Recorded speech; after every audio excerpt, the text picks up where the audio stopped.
God made just one more person just for you, but these days every 2 years he keeps making one more person just for you. If two happy people meet, then there can be something wonderful happening between them. If you just become love, not love somebody, then you will know the nature of love.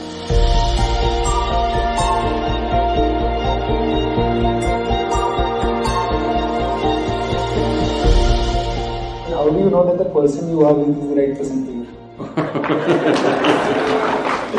Whoa, popular, eh? It once happened. Shankaran Pillai was at the family dinner, and when everybody settled down for dinner, he stood up at the table and announced, "I am going to marry Lucy, who's just across the street." I hope that's not the name. No, it is. Then the father said, "What? You going to marry Lucy? She has nothing. She's like a tramp. You going to marry that Lucy?" Mother said, "What? You going to marry that Lucy?" The uncles always pitch in these kind of matters, you know. Uncle said, "What? You going to marry that Lucy? Have you seen her hair? It looks fake." The aunt, "What? You going to marry Lucy? She's always painted. You going to marry that painted woman?" The little boy, the nephew, can't be left out. He said, "You going to marry Lucy? She doesn't even know what is cricket. How can you marry her?" Shankaran Pillai stood his ground and said, "Yes, I'm going to marry Lucy." Everybody asked in one voice, "Why?" He said, "Because she has no family." There are no many opinions to battle with. So, who is the right person? I don't want to take away all the romance from your life. But let me tell you this, there is no right person on this planet. If you get into that kind of unrealistic mindset, "I have found the right person," oh, you will be soon disappointed. You must understand, there is no right person. First thing is to see whether I am the right person. Yes, am I the right person? And there are no right people on this planet. If you understand, you have your nonsense, they have their nonsense. We can adjust nonsense. Go on. First and foremost thing is, you bring yourself to your place where your experience of life is just pleasant by yourself. You're wonderful. Now, let us see what gets drawn to this one. If you're really wonderful, things will happen in every way, I'm saying. And this whole thing is an American thing, that there is a soulmate somewhere. God made just one more person just for you, but these days every 2 years he keeps making one more person just for you. Obviously, God is making too many mistakes with you. See, body needs a mate, understandable. Maybe psychologically also you need a mate, understandable. Emotionally you need a mate. A soul cannot need a mate. So soul doesn't need a mate. Nor was some person made perfectly for you, okay? If you invest a deep sense of involvement, something wonderful may happen. It's because of your involvement, not because the other person is fantastic. No. Even if you choose a fool, actually it's easy that way. If they're not stupid, why would they come to you first of all? No, I'm just being nasty. So, even if you choose a fool, it doesn't matter. If you involve yourself, it can turn out very beautiful. You chose the smartest person in the universe, it could be a disaster. So, do not think in terms of, whatever this made for each other nonsense. No. You choose the opposite, actually. But after some time, after a little bit of time, you slowly start expecting they're just like you.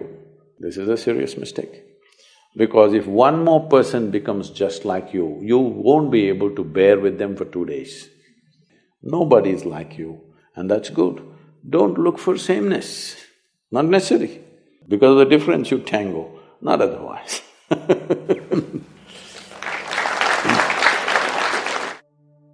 Our mothers have set amazing benchmark.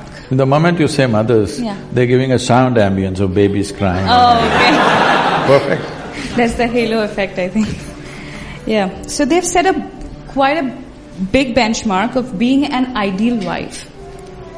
However, I, or girls of my generation, feel that we cannot be as good as wife our mothers have been. So should I feel that I am falling short in my personal life, or should I feel that I'm not giving enough justice to my marriage once I'm married? How should I feel about this? You know, our center in the United States is in Tennessee. Tennessee is a little one kind of state, okay? Mary Makowski, that's not Romanian, right? No. Mary Makowski got married. And after their honeymoon, they came home and she threatened him that she's going to make a dinner all by herself. I'm sorry, she said she'll make dinner for the new husband.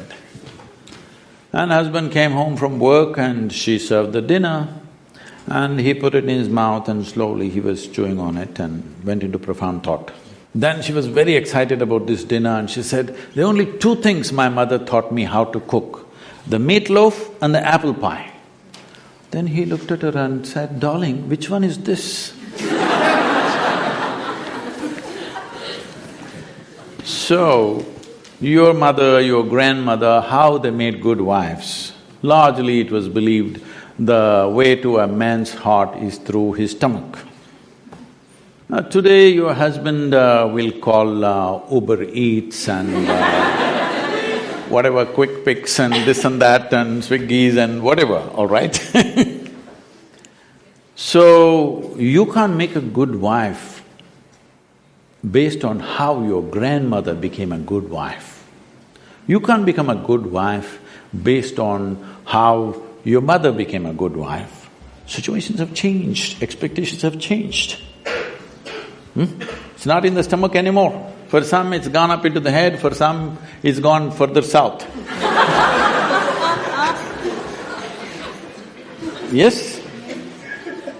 So, you don't do that.